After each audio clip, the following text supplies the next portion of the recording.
Hello and welcome back to another episode of the Friday Tech Roundup. I'm Louise and I'll be giving you the inside scoop on all the latest and greatest tech news from the past week. And don't forget, you can read more on everything mentioned by clicking the links in the comments below. Ready to dive in? Let's go. So first up, the UK government has announced new funding aimed at the digitisation of diagnostics to try alleviate the burden of admin on the NHS, as well as turnaround times. The new £248 million funding boost for 2022 is expected to support investments that underpin diagnostic procedures, speed up the diagnostics of health conditions, deliver earlier treatment and reduce waiting lists, something that is desperately needed following the pandemic.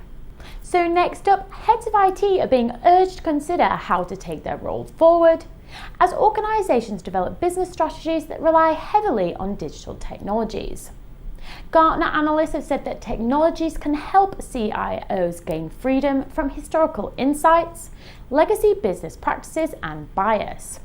Daryl Plummer from Gartner has stated that CIOs need to reconsider how they think about value and how they can get to that value, describing how they need a more expansive view of the role technology plays in doing so. Number 3, the UK and US governments are to partner up to develop quantum technologies, aiming to promote research, build the global market and supply chain, as well as training the next generation of scientists and engineers.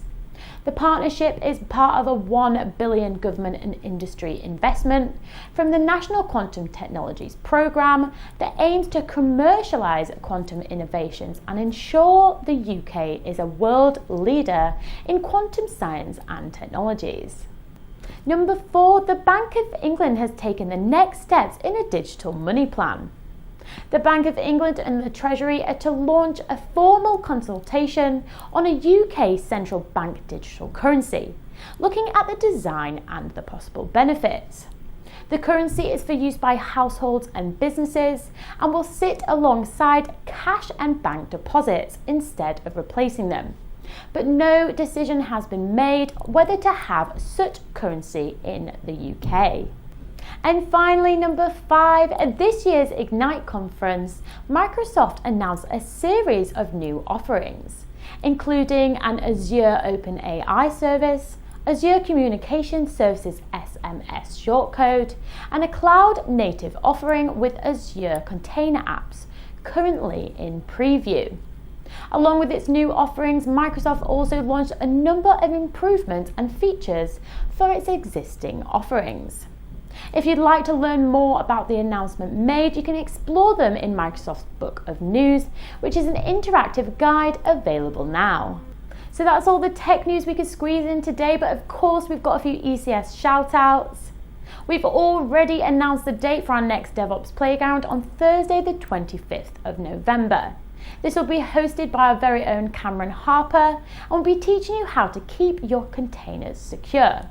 This will be our last session before the new year, so to make sure you don't miss out on volume management, vulnerable packages, user management in Docker files, and of course free pizza, check out the link in the comments.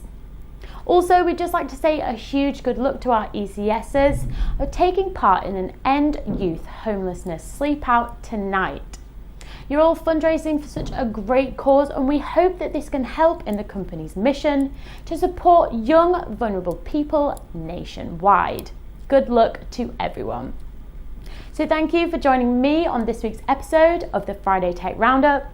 I'll see you next week with even more tech news.